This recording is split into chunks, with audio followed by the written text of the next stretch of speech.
Thank you for joining me for another Quick Hits conversation. I'm Dr. Robyn. With me today, I have Keji Moses, Sarah Martin, and Heather Villa.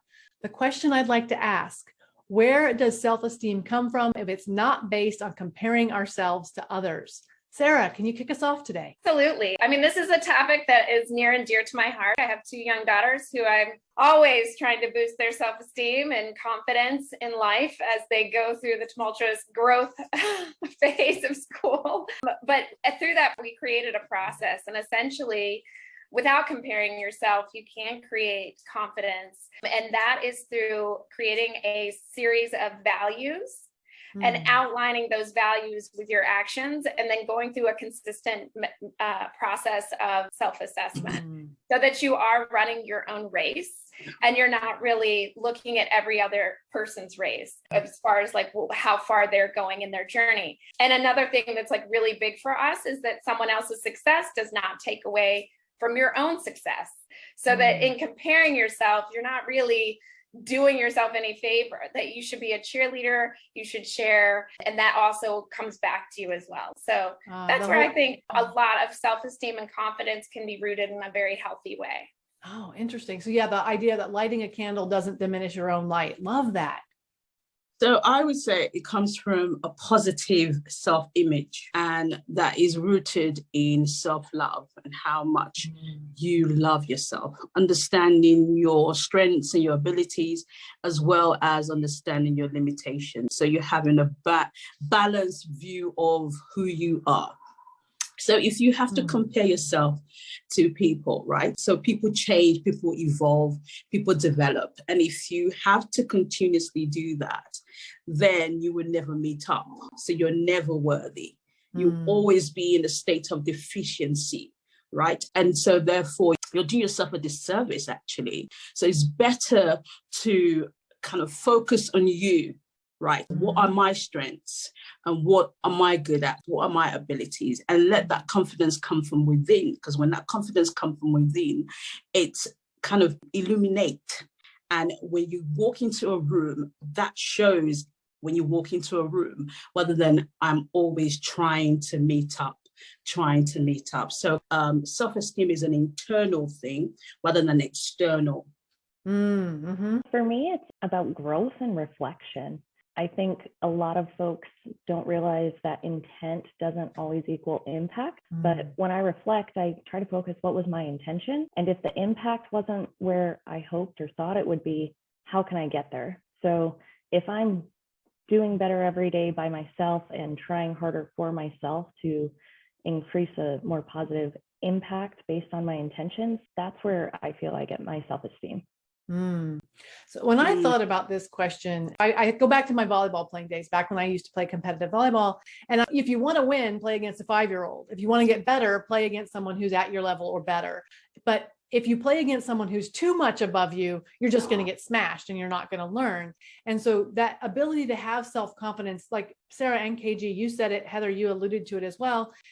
How do I know where I am? How do I choose someone that I can compete against who is a good competitive person, that I'm not going to smash them and they're not going to smash me? And that's why I feel like it's really hard for me as a former athlete to have that self-confidence without comparative data. Well, you do have comparative data based upon where you were to where you've come, right? So like years and years ago, I was working with a PR company and they're like, tell me all about your history. And I tell them.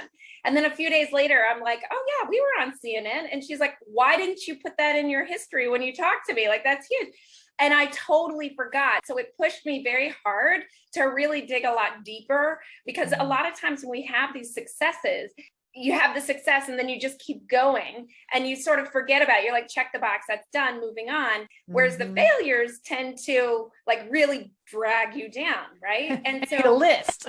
Yeah, exactly. So I think when you have that list or that running tally of like even the failures, that's a doorway to growth and opportunity, right? That's how we look at it is failure is fine. Like, it's totally cool. You fail in science experiments and you can fail in life on certain topics, but there's always an opportunity for growth in those areas. And so having that comparative data based upon your own journey is really important. I think a lot of that gets lost because people just can continually run instead of looking internally and following your own history. You're looking at the guy next to you saying like, oh, what's he doing?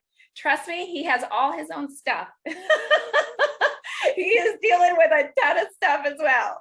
So, and you're looking at it just from the outside. So comparing in that perspective is really detrimental to your mental health and any kind of growth that you want to have. I like to use that comparison in a similar way, though. If this was someone else that accomplished this or failed in this way, how would I look at that? I'm always going to be harder on myself. But if I can take myself out of the picture and say, if this was someone else, how would I react? How would I respond to that? Well, that's really awesome. What you did was awesome. So I try to build myself up that way by trying to be an outsider in my own life. That's a really good one. And for me, it's about celebrating the wins, and it might seem as small and not important, but it is important, because everything that you put your effort into, everything that you have done, you have put 100% into. Why not celebrate it? And I think it also comes out with the expectation that we have in society today. X, Y, and Z has achieved this, and this is the metrics to what success means. And you have to define your own success, right?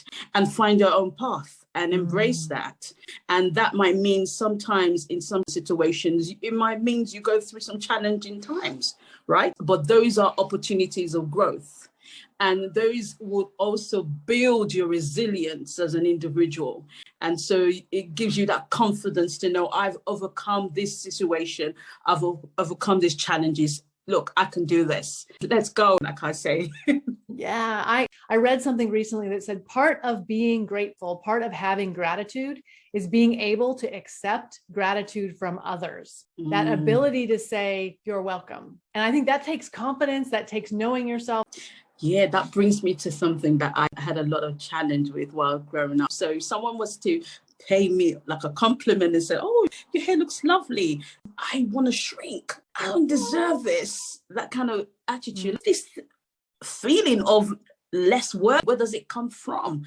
And so you have to dig deep, rooted into the reasons why you feel that way. And so me looking at that, it stems from the childhood experiences of feeling unworthy. And so now that I've been able to be self-aware and dealt with these issues, I'm able to walk into the room. So if you say your hair looks lovely, I'll say thank you. It does look lovely. I do look nice. And so there's a level of growth that comes through even our childhood traumas. If you're self-aware enough to understand why you're feeling the way you're feeling, you'll be able to kind of grow and become the blossom everywhere you go.